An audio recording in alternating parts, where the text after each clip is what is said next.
3, 2, 1, go.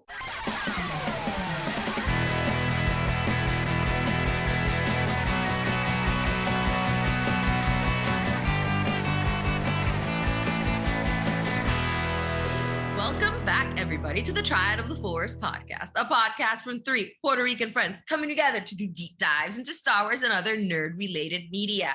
These are our Cassian Fridays, where we talk about Andor episode by episode. Today, focusing on the one that made me cry from its opening scenes, episode 11, Daughter of Ferrix. It went a little harder. It went a little harder than I was expecting. A little too hard, in my opinion, but it's okay. It's okay. It was still glorious. But before we get into that, we would like to introduce our guest for today, Bells Mundo from Que Fonkin. Yeah. Sorry, edit that out. The Que Fonkin show. I have a sneaking suspicion, that was part of the intent of the name, the show title. I mean, I came into the podcast a little bit later after that invention, so it wasn't my choice. It's a good one. It's fun though. It's fun. Yeah. Well, welcome. We're so excited to have you. How's it going? All good, apart from the weather being so spotty here in Puerto Rico, but it's fine. It's not like the world is around us. Well, that's good. That's good. I mean, the weather. I mean, we can't do anything about the weather. Here's the hope and the power. Holds up stable, so you can be with us consistently throughout the recording. If not, the Boricua in me is gonna come out screaming. See. Sometimes you need to externalize the Boricua rage. Lalo! So, before we get going with Andor, Bells, thanks again for joining us. This is the first time you've been with us. It's really excited to collaborate with you on this one, especially, because we're always on the lookout for like other diverse podcasters, and especially podcasters from Puerto Rico and stuff. So like to have you here is really special, because we always want to platform more diversity. Boricuas in the house. Boricuas in the house instead of like the same white guys talking about Star Wars. So like thank you for joining us. But before we get going, But before we get going, why don't you tell us a little bit about yourself? Like, tell us, some of the things you're doing. Like, what's your Star Wars journey? If you how you discovered Star Wars, like, how do you engage with it? Why don't you tell us a little bit about yourself? Well, in the beginning, I used to watch Star Wars, at least the movies, the old ones, with my cousin back in Pennsylvania. And we used to watch it constantly, and we never paid attention to it. Not until like a couple of years later, where my frontal lobe started developing a little bit more, and then I could understand what was going on and could compare to war and how it started and everything.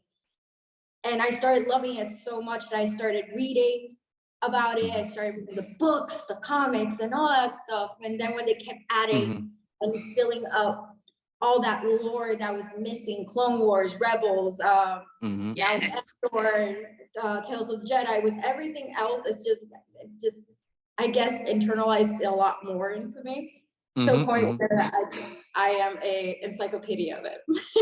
Oh crap, that's good. That's good. That is very love lore, love everything about it. It's such a comfort for me as well, in a way, since I grew up with it, and in moments that I'm sad, mad, whatever, I put a Star Wars movie, I'm already like, I'm fine.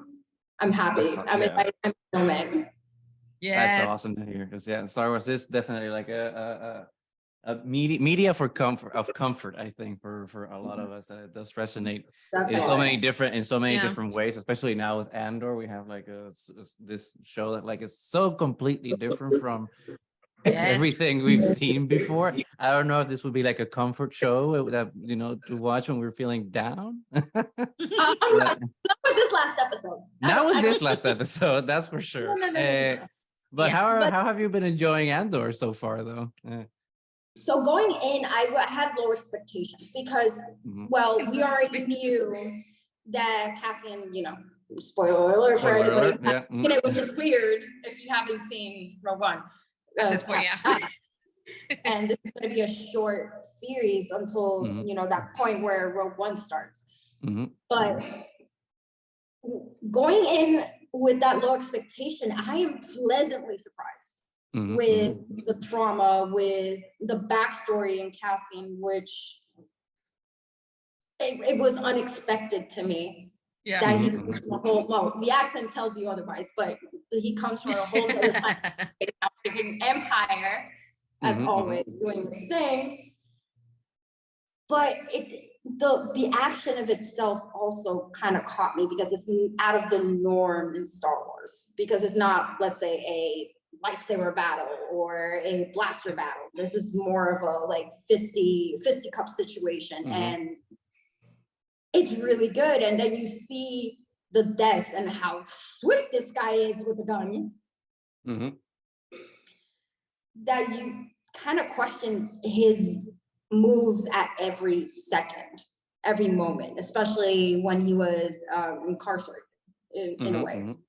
Because that one was a very interesting, I guess, situation to be in, especially how they were doing the whole, I don't remember what was the word that they kept saying, trying to put up their hands, like, on program and all that stuff. That was interesting to me.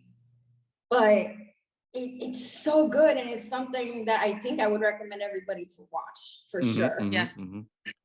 Even if they're not a Star Wars fan, I feel like people would appreciate this show just for what it is, because it's so well done that I think it speaks to people that go in to watch a show for many different reasons. So I think that's one of the good things about Andor, that it speaks to us fans and to people that wouldn't necessarily care about Star Wars otherwise. So and it's like I said, out of the norm in the situation, because it's a human, it's not a Jedi, it's not a Sith, it's not anything Star Wars related, except that he was part of the expedition who got the schematics for the Death Star in Rogue One. So and then technically any of us without powers could be that awesome. Oh yeah, definitely. True. Yeah. Without Andor, there's no Luke Skywalker blowing up a Death Star. That's very true. And there's moments where I'm here like, that might be a Jedi. Nope. Okay, no. That might be a Jedi. Nope. Nope. There's no Jedi here. There's no, well, Sith, eso es otro 20 pesos, pero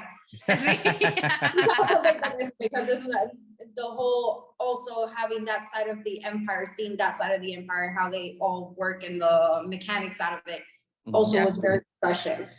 And especially for somebody like me that I kind of, and please don't kill me in this situation, go towards the Sith more ideology than the Jedi ideology. Yeah. So all the bureaucracy is great. Watching how the ISB actually works and everything that goes behind it, and how the people that are part of the Empire actually think, because not everybody's necessarily a bad guy. So it's really nice to see both sides here. And and especially when a mission or they're going against rules and conduct, what happens between that? Because we do see the Empire doing the same things that we already saw that the Jedi Order used to do, Anakin, Qui-Gon, and Obi-Wan Kenobi has done before going against the Jedi Order, but it's a lot different. Yeah. For what we can see, because ellos bajan rango. Ellos hacen eso, y el Jedi Order como que slap on the wrist, okay, you do good. Just peace.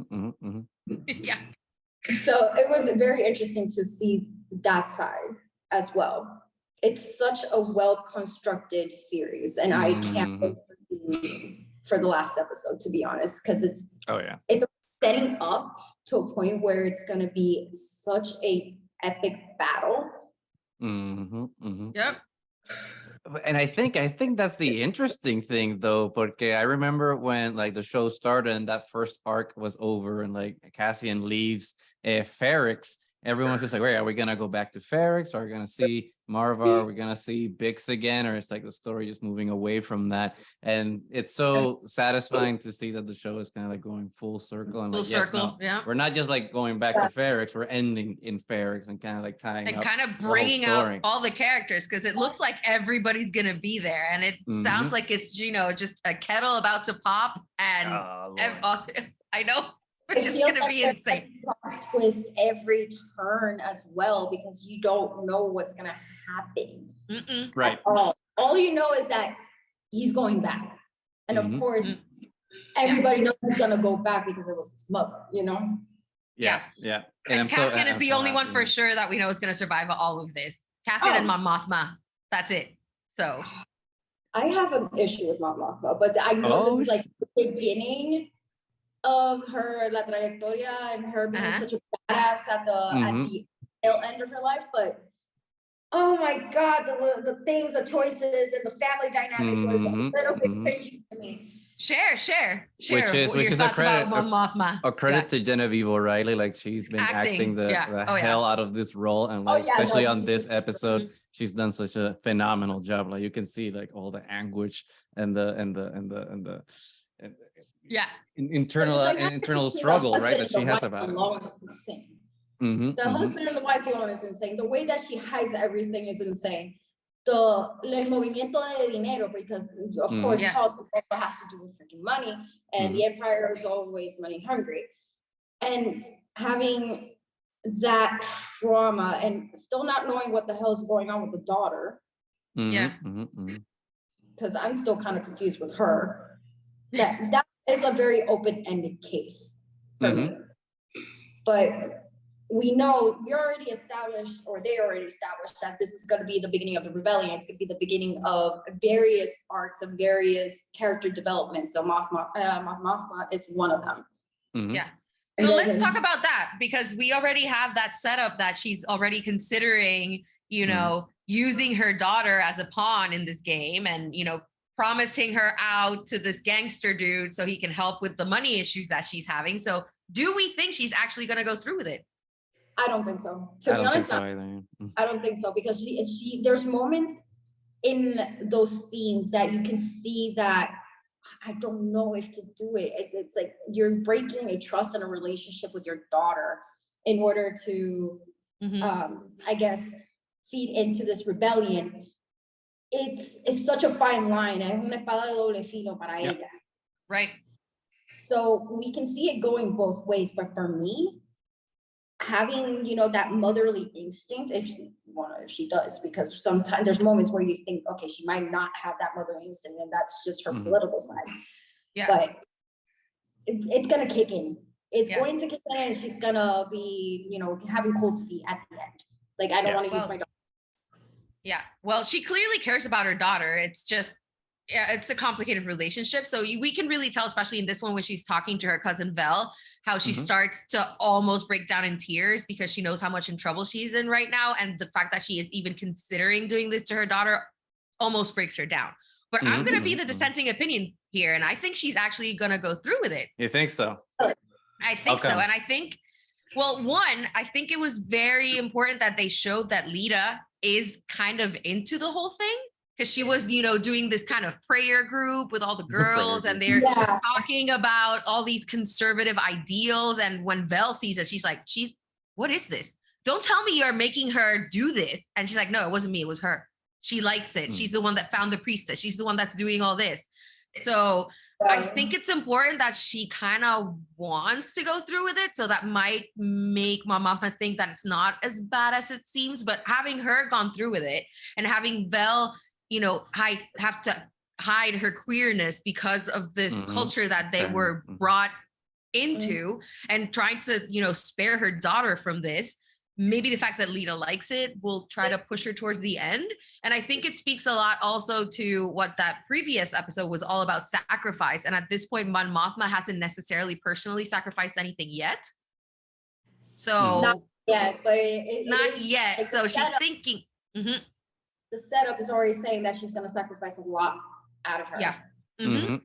But I think it's interesting though, porque I can see it go both ways, and I see her having to do a sacrifice for the rebellion, that it'll take a toll on her. But I don't know if that sacrifice needs to be something that like this dark, you know, like I feel like her daughter's freedom, and, you know, being promised to somebody at like 15 and everything that comes along with it.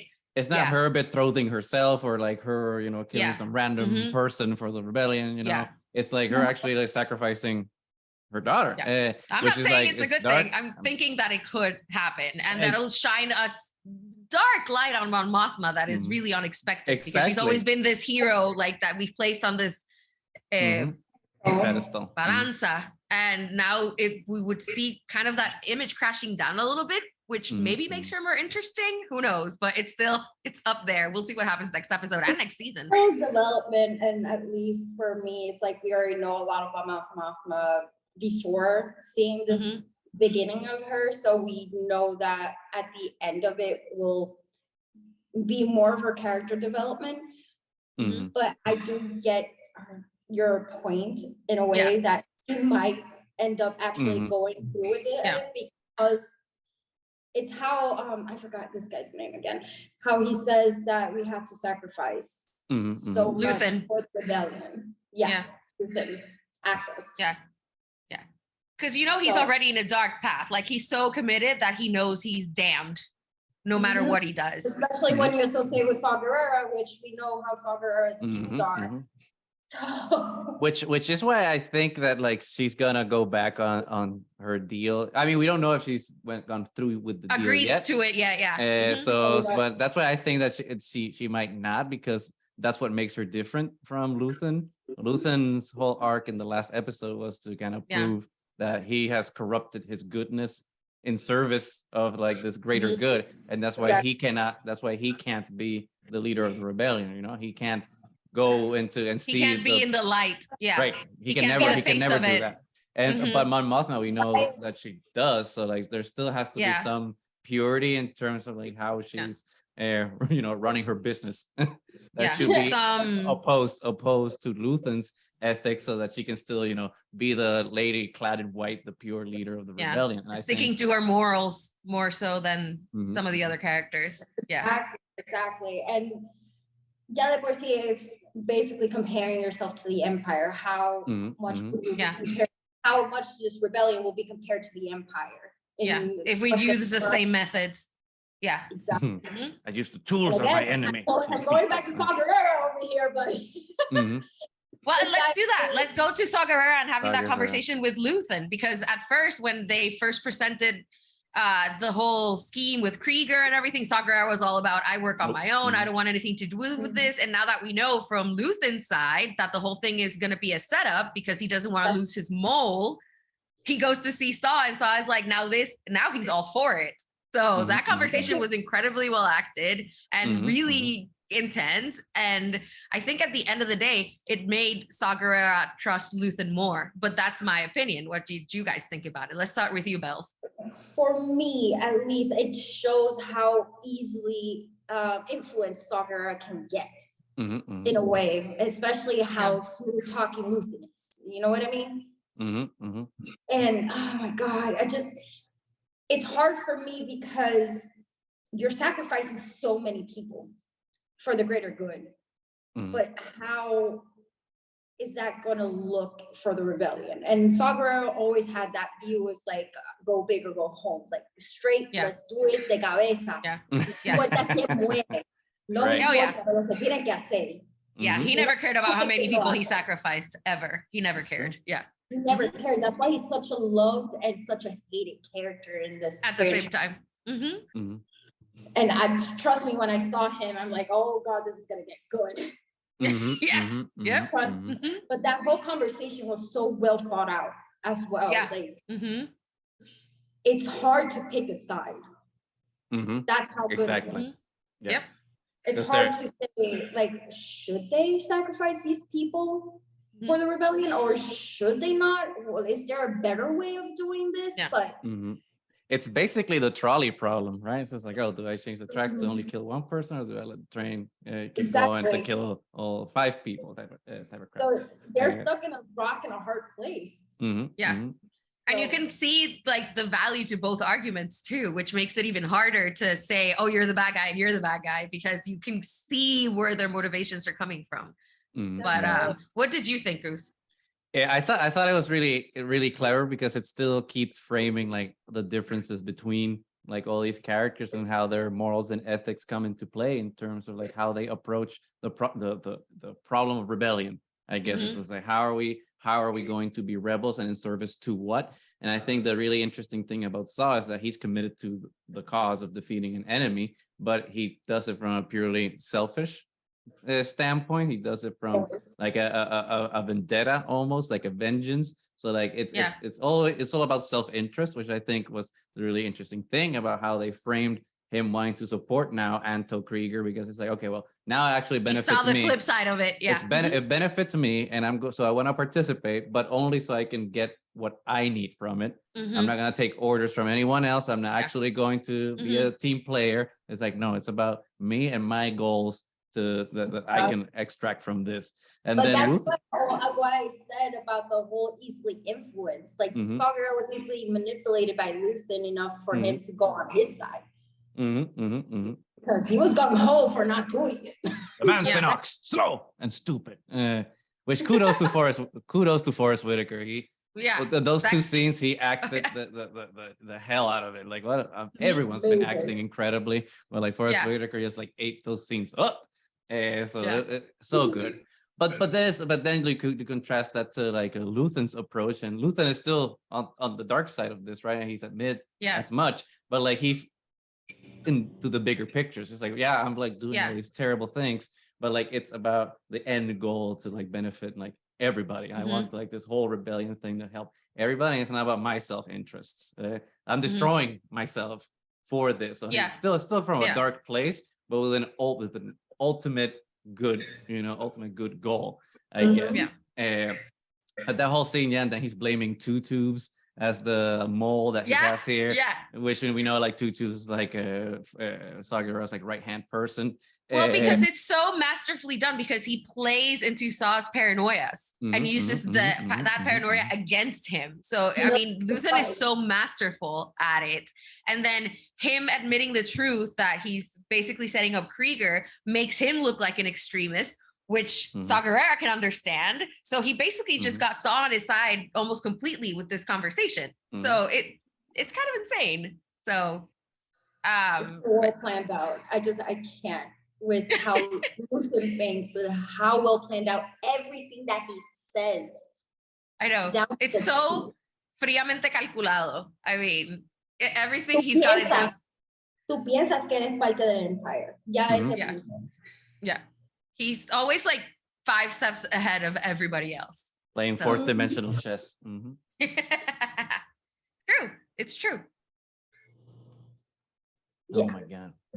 Well, what's interesting though is like obviously they're setting something up now with Saw Gerrera, but like we have one more episode, so I wonder like what Saw's character arc is gonna be for the final episode that we have left. It's like we know that we're probably gonna have like our big action piece in Ferrix. So like how does Saw plug into that, if he plugs into it at all, or they're just setting something up for season 2 that we're gonna explore whenever that comes out? What do you guys think is gonna be like the end goal for like Saw's character here in the series?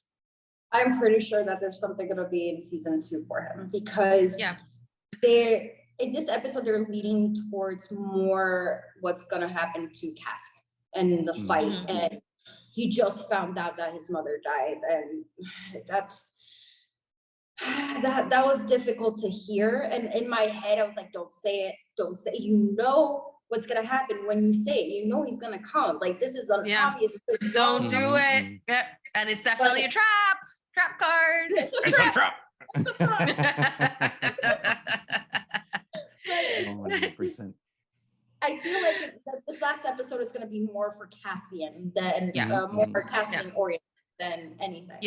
Which makes sense, because like all these other episodes up until now have been like very like either Luthen focused or Kino Loy focused. So like we've kind of shifted a little bit from Cassian's POV to like all these other characters, which obviously are influencing Cassian's journey. But I think it's appropriate to kind of shift back into like Cassian and make this about him, which is a story that starts and ends with Cassian as the main character. Because we have to know the ending of all this, or at least the outcome from all this setup that they've been doing throughout the series. And they're doing such good setup. It's so amazing. One of the things that I was very, very, very happy to see for Cassian today. Well, on Wednesday when it came out. It was he escapes and we see the Glupshitos that like capture him and Melchi and then let them go and they get on the quad jumper and they go back to Niamos, which I actually wasn't thinking that that's where he was going to go. It was going to happen again. I know. And I did appreciate that now Niamos is like a barren place. Like now there's no more tourism because the Empire has killed that with an iron fist. But to go back and get back his money, but like we see Nemec's the manifesto, which we have been talking about for a couple episodes back. It's just like, how is the manifesto going to come back? Because that was a plot thread that was set up and we haven't seen it be picked up again. And I think that's the crucial part for Andor's journey now, that like that manifesto along with Marva's death is going to be that catalyst that finally makes Cassian click and be like, okay, now I'm 100% about the rebellion. What did you guys think about Cassian escaping and getting back to Niamos and finding the manifesto? I'm still kind of iffy about it because, you know, that I forgot again his name, but that one guy that said I can't swim. What happened? Kino. Kino. Sweet. I'm still hoping he found some floaties somewhere and he survived. But I don't think that's gonna happen. But I'm still really hoping because I love that character. I highly doubt it because that Imperial floaties.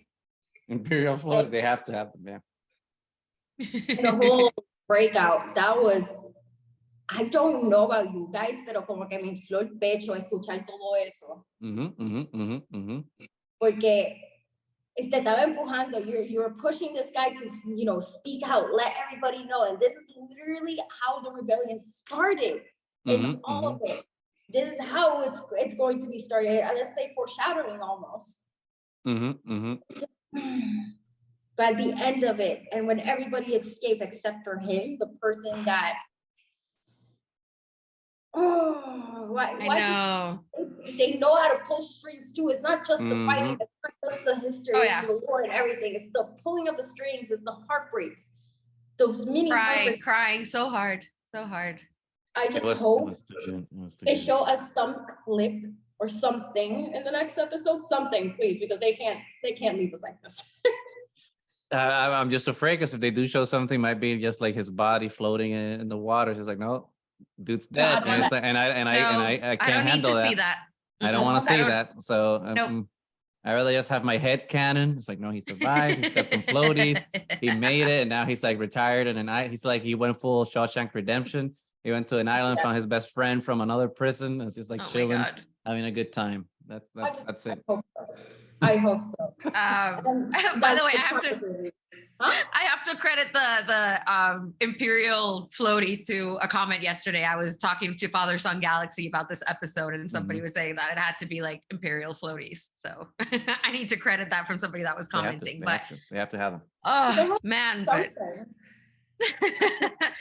I mean, the waters, you should have something to float if something happens. Or some sort of ship or something. Like the people that work there have to, you know, change shifts and leave the prison at some point. Or I mean, but to an extent, I think it kind of does make sense that the facility wouldn't have like, you know, lifesavers and stuff like that, because that's how arrogant the Empire is. It's like, nothing's gonna happen, no one's gonna escape, no one's gonna fall. We're so confident about it. Because then you see the Mon Calamari and then these other semi-aquatic or aquatic civilizations that they have type of technology that lets them live underwater, and they can't just implement that just as a backup plan. You know what I mean? You're in the middle of the ocean in a different planet.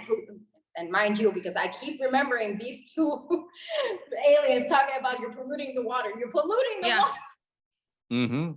Empire destroys everything it touches. The Empire, Power of industry when it's left unchecked. Which was such a stressful scene when those the Narkinians like just captured. It's like, like, no, they just escaped. No, don't go. There's no way they're being sent back. Please don't do this to me. I mean, they could just walk there and talk to them, but you kind of did this at your steal their stuff. You kind of brought on yourselves. That is correct. But anyway, going back to what is gonna be the catalyst, and another scene that made me personally cry, Marva's death. I really wasn't expecting for her to die off camera like it happened. What did you guys expect that it was going to happen? And do you think it worked how they ended up doing it? Let's start with you, Bells. It worked because we already saw since the beginning of the series that her health was declining. So it's already told you that there's something wrong with her and it's gonna happen eventually. And it was such a predictable setup to me that she was gonna pass away at the tail end, and that would have been the spark for Cassian to, go towards the rebellion. And not think of himself and think of, everybody else, I guess. Yeah. So half expected it, half not, but at the same time, well, it had to be. It had to be. It had to happen. Yeah. But I loved it. Like I didn't want it to happen, but it definitely it hits harder because of the credit where credit's due to the writers of the show and Tony Gilroy, because like all the setup that's now pays off with her death has been amazing, especially after that scene when she has like the goodbye with Cassian, it has like super emotional scene after like the Aldani heist and she's talking.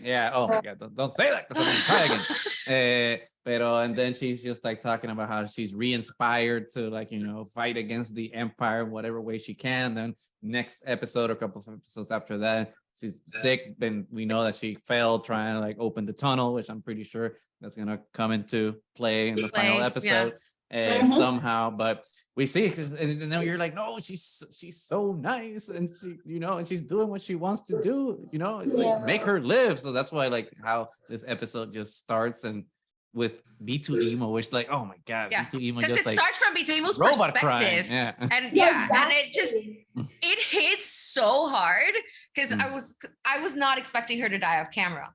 I was expecting her to like die in Cassian's arms or something, and just like something poetic. So I mean, as soon as it started, and you hear in the background, I was like, no, she's already dead. Wait, what? What? That was quick. And then to see B2 Emo go through the process of grief. Oh, my sweet boy. Which is so weird to me because we do have R2, and we do have Chopper, and we do have all these droids that do have some type of emotion, but in this sort of case with grievance, it is a strange concept in the Star Wars universe, but it was so well done that you feel for the being unit. Of course you do. My sweet boy. I just wanted to hug him. I was just like, especially that scene with like a Cassian's friend. I always forget his name, but it's just like, oh, why don't you just stay here? It's like, oh, stay the night, please. And they say, okay, just tonight, just one night. I'm just like, oh my God, how are you making a droid so sympathetic? Oh my God.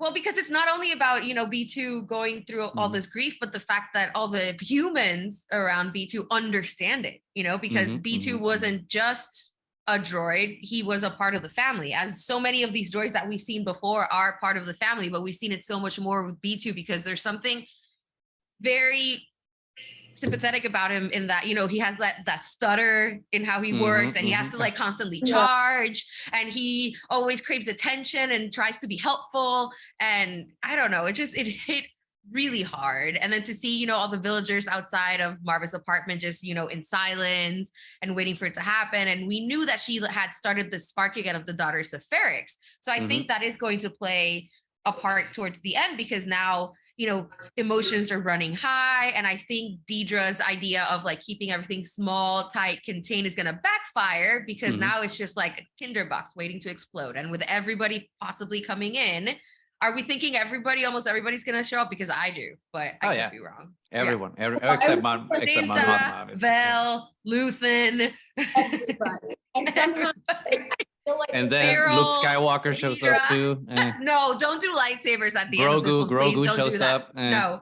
Please no.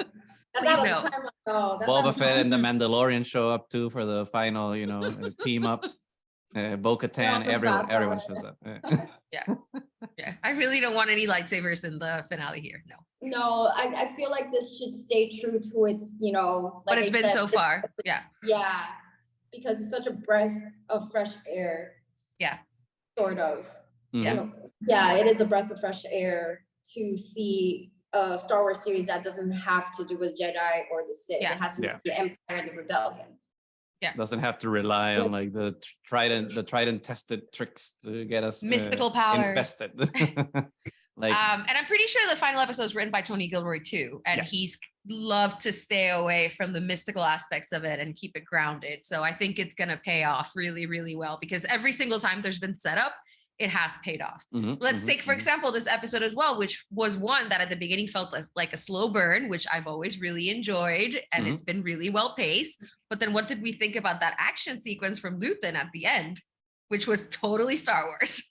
Oh my God. I don't, who would have thought the type of technology Luthen had in his ship? Yeah. We knew the ship was smart, but we didn't know it was this well equipped. No, once he released whatever he released, I can't not even explain what it was. But when you saw it shipping away, like the entire ship, you're like, well then, you got a work cut out for you then. he's like a Palpatine in a way. He's got plans on top of plans on top of plans, and like I like that his ship is just equipped with every single thing he would need to get out of every situation. It's the James Bond of spaceships, but not campy, not campy, not the campy, not the campy Aston Martin. It's a cool Aston Martin. It was very cool. It was very cool, and he had some flight skills. You know, not only is he equipped to, wear the wigs and have the rings and have the multiple personalities that he does have, but he can also kick some ass on a ship. So go Luthen. This situation like no other. And what a cool ship design, by the way. The Imperial ship. I was just like, oh my God, it looks so cool. And especially with the bridge. I like that, like all the bridges that we've seen for Star Destroyers before were like either black in the sequels or like dark gray in the original movies, but this one's just like white. Everything's just like very sterile and white. Like it's kind of everything's a little different in Andor, which is like really cool because everything's familiar, but still a little different. So like I really enjoyed that this ship was kind of inverting a little bit what we've seen from other Imperial ships, and it just looks completely different with the radar dishes for the tractor beam and all that stuff. It was such a cool sequence. Again, like tying back to like the space battles from Rogue One, that I think is one of the best space battles in Star Wars movies. So this is kind of like, okay, a little mini space battle here, but so good, especially when he takes the laser and then a barrel roll. And then all Star Fox there. So good. And I always love me some TIE fighters, so. Yeah. But man, Luthen. That was impressive, honestly. We know he's got his days numbered. I just wonder like if his days are numbered in this season or if. Do you think he'll make it to season 2? I think so. I want to believe that he does make the second season, because there's still more to him, more depth to him that we need to explore. I think so too. Yeah. And you can't take away Kino Loy and Luthen in once. No, you gotta give me one person to survive. You already took Kino, now you took Marva. You gotta let me keep Luthen. Let me keep Luthen for now. Let's keep someone, because your guys are gonna keep killing people. And this is going to be heartbreaking, and there's going to be people who are se van a quitar. And we need to have him do another monologue. I mean, after his monologue in episode 10, like I'm just like, I need more. So obviously, I don't think there's time for him to do a monologue in episode 12, but hopefully season 2 he gets another. Maybe that's when he dies. A monologue, death. Oh, that'd be perfect. Monologue, death. I was going to mention, I absolutely love the Easter eggs in this show completely, especially in his antique stuff. Oh, there's so many goodies in there. Oh my God, you saw Padme's headdress, and I know, and like a Jedi Knight, and you're, oh my God. And they're saying that the helmet, the Jedi Knight helmet, could be the Grand Inquisitor's helmet, because he used to be in the Jedi Order. Yeah, the oh my God, the Temple Guard helmet. Yeah. So it's I want to know more about like his whole collection and everything. How he actually acquires all these pieces. Yeah. They need to sell all of those things immediately, like Disney. We're You going, need all of them. if you make all those things, I will buy them. So just start doing it. Like at Disney World, absolutely. Like at Doc Ondar's Galaxy's Edge, like you're gonna have like all of Luthen's collectibles just at Doc Ondar's now, and like now we can just buy. We're just probably gonna make a store out of it. That's it. That's just a little antique store. Hey, I'll go. Replicate the store. That store is awesome. Oh yeah. With the same characters and everything. That would be too cool. That would be too cool, and I would not be able to return to normal society. Too cool to handle. Yeah, if I were able to live in Luthen's world for a little bit. I mean, just to be in Galaxy's Edge alone, I haven't gone, but just to be there alone and just to live the moment. Just to see them without even fucking, I'm gonna cry. I haven't been able to go yet either. I went at Star Wars Celebration. I was able to get the Star Wars night tickets, so like I did the after hours Galaxy's Edge, and it was.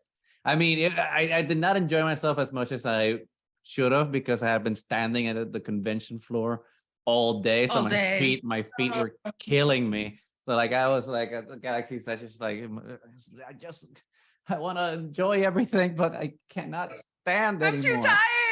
My sister went and she called me, FaceTimed me from there, and I did la furia mía. Echando fiero. No te gusta mucho Star Wars, pero estás ahí, ¿eh?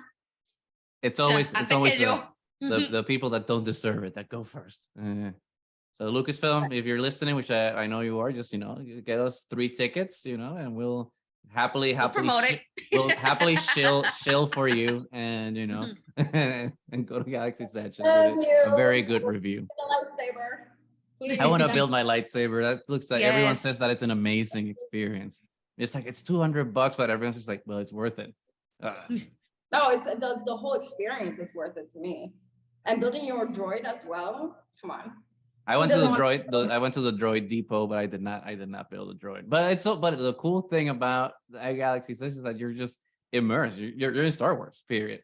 The only way like it could be better, and I don't know why they don't allow. Well, I can imagine why they don't allow it. But it would be even better if people could actually dress up. So like you're actually, instead of like, because you see like all of a sudden like a tourist in shorts and flip flops and t-shirt, it kind of like okay, it takes you out of the moment. Yeah, I am definitely not Star Wars. Like how interactive the clones are, or stormtroopers are, and how interactive Kylo Ren is, and Vader, and every character in there. It's just gonna throw you off. I would love to do this. Same sentiment. I would love to dress up and just get immersed completely, like LARPing situation over here. Come on. Yeah. I mean, I think something that would be cool for Galaxy's Edge, and I mean maybe they are thinking about it, hopefully at some point do this, is to kind of change the theming of it, because like right now, like I think it's limited in terms of like what it can do, just because it's a sequel trilogy era. So, but I think it would be cool, like for example, now with Andor, to kind of like tweak the theming to be like Imperial era, so that you get classic stormtroopers and all that stuff, and then like make, since Galaxy's Edge is canon, make like some canon adjacent theming for Galaxy's Edge based on Andor, maybe like Luthen's there or Cassian, like you get to like be Galaxy's Edge and like live the current show. Maybe they could have done that with like Obi-Wan or something, like always keep changing it to be, Well, like Ghost was saying, Jedi. They can do that for Tales of Jedi now, because is such a loved character, and that she appears in a couple of places. You got Count Dooku over here, and you got young. Okay, I don't know if anybody has seen it. This is a lot of spoiler. In a way, you got Qui-Gon, young Qui-Gon, and you have young Kanan Jarrus there. I know. Tales of the Jedi was amazing. The possibilities are endless. Yeah, it was amazing. Yeah. Tales of Jedi, they should do something for Andor and for Tales of Jedi, at least something in Galaxy's Edge. And then the Acolyte, and you can be full, Sith immersed, and go High Republic. Oh crap! There's so much options. Here, because now we got Acolyte and we got so much Sith lore now that I feel like eventually, in whatever phase they're in right now, we're gonna have more Vader. We're gonna have more of Vader's story, and the missions that he had with Palpatine and Ryloth and all these places, like that is a very needed series. And y'all noticing I'm a Jedi. I'm not a Jedi. You're a Sith. It's the dark side. We are all for it. The dark side, is strong. has more fun. Has more fun. Yeah. You know, it's only Sith still an absolute. That is an absolute statement. So you owned yourself, Obi-Wan. Yeah. It's like, okay, Obi, okay. But I still only have like one episode left, so like I think there's like not that much that we can start guessing, because I think we're pretty sure of like how things are gonna wrap up. But let's spit. But let's see, like we think there's gonna be some things from left field that are gonna surprise us or subvert our expectations. Bells, what do you think episode 12 has in store for us? So I think there's gonna be a lot of plot twists in a way.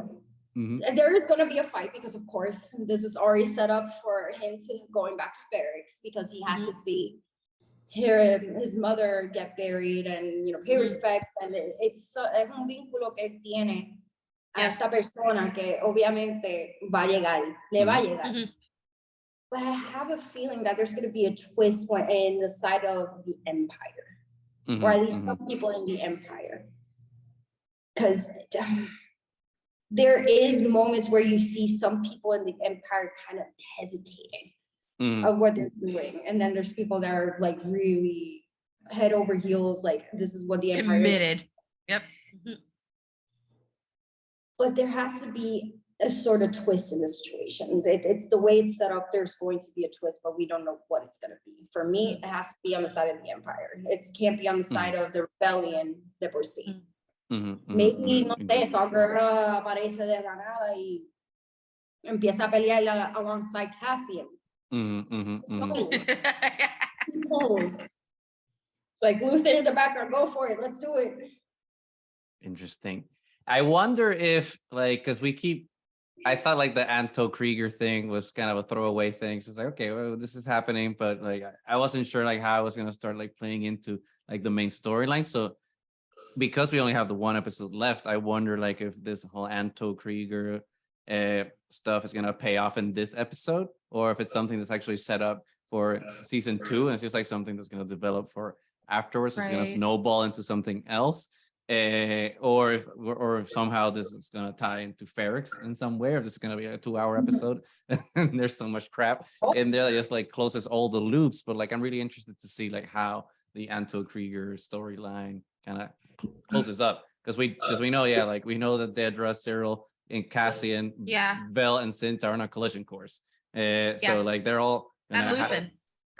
And Luthen, true. But then like so what's gonna happen now with Saw and Mon Mothma? I think they're the two characters that kind of like on the outside of like Cassian's circle. So far, So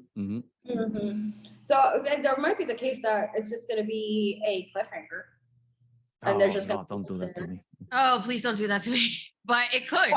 We all don't want it, but it is also set up to be a cliffhanger. Yep. No, I don't like that idea, because that means we're gonna have to wait like a year and a half to watch it, because it's gonna I think it's gonna come out season 2 in 2024. So it's just like well, we know we're getting it, so we're getting it. Well, it already started filming. Lining. Starts filming next week, I think, on 21st.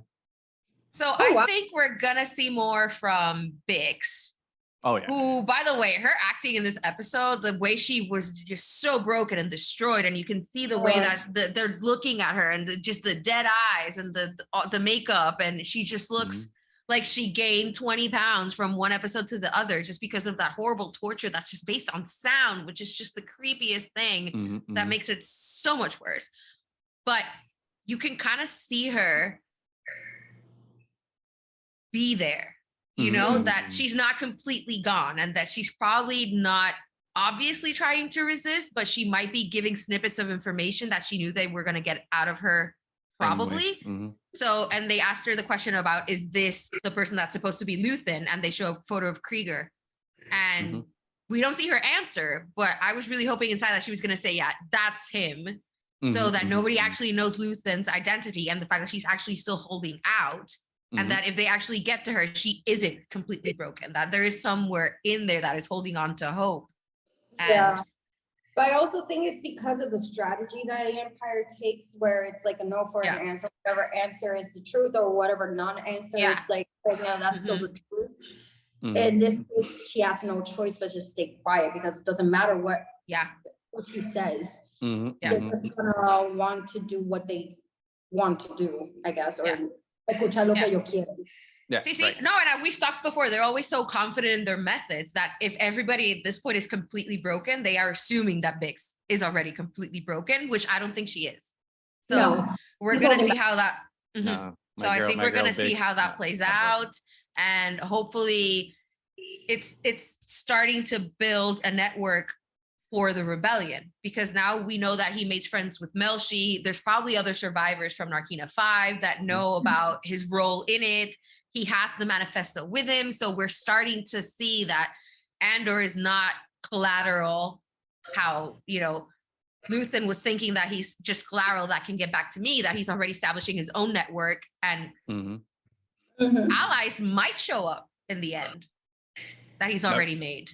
The Mandalorian's showing up. No, I'm calling it. Calling it now. Calling it now. No, Din Djarin. Din Djarin's showing up. No. And I'm here like, well done. Gotta cross over all the. No, you don't. You don't have to. No. Rosario Dawson, Ahsoka shows up. I'm like, what's up? Gotta talk about my show now. Oh my god. But maybe. Who knows? I am still confused when it comes to the timeline sometimes, but no creo que está ahí a la par. No. The Mando's still a little baby boy. He's still too young to join. Still a little child, still trying to hide from the Empire. Although, you know, I like some fans would say, like, well, with the world between worlds, you can just time travel and stuff like that. If I don't know, we're not using the world between worlds to finish Andor. It's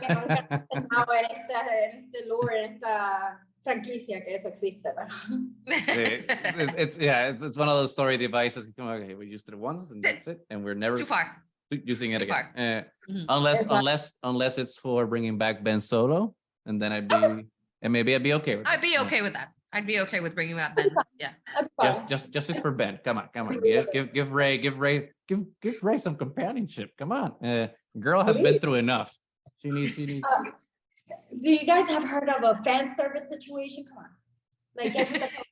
Like Ben Solo / Kylo Ren, one of the most famous characters that Disney and Lucasfilm have right now. So like, there's a lot of interest to see a return for that character. So it's just like, come on, there's money to be made, guys. Come on. I mean, you guys already itself como que tengan tanto merch y tantas cosas de este specific character that you guys killed off. I mean, aside from the fact that he was a really compelling character. So. Yeah, he was one of the best characters in the sequel trilogy. We can relitigate episode 9. Everything. But this is not about episode 9. This is about Cassian Andor, episode 11. And we could be talking about this forever. But you know, but right now, like, we're in the expectations of the final the season finale episode. But before we sign off, Bells, thank you so much, like, for joining us. But why don't you tell everyone where they can find you, what projects you have going on, so that people, you know, can check those out. So you guys can find me at Libros de la Bruja in Instagram. I love that. Always a witch over here, and then they also call me in the Breaking Hall from Mandalorian Witch. So we got that. You can also find me every Tuesday at 7 at Que Fonkin show. It is a comedy show. We do interviews, we do live reactions of really weird videos that my host likes to post. Thank you very much. We love you.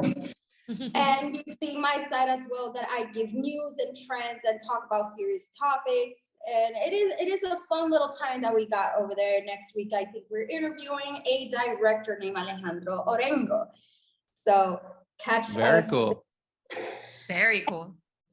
You guys can see previous episodes of the XPN Report. XPN Report has been phased out, but we do still have up and going some of the Cena Nerds and some of the Boyd and Holocron episodes, and it has their Sam, which is I participate as well. So that's what I have for now. And Busy. That's good. Yeah, pay attention to the future because there might be a phase 3 for Que Fonkin show. There's going to be a few cool things happening. And we'll absolutely leave links down below so that people can find you easier. So please make sure to check that out and keep supporting like diverse creators, like Triad, because, we have to be a community. We have to like help other voices, be heard and like have more, like I said, diversity in the conversation because we all deserve a place at the table. So make sure to share, follow, like, subscribe, and all those things. But I think with that, Nani, why don't you sign us off? Mil gracias for being with us today, Bells. It was an amazing time. Hopes to have you over again soon. There's many things to talk about. A lot of fun. There's too much Star. Well, not there's too so much Star Wars coming. Star Wars, and that's awesome. And now that we know, definitely for the Acolyte. 100%. We need to talk about that. But we are Triad of the Force. You can find us wherever podcasts can be found. Just search Triad of the Force.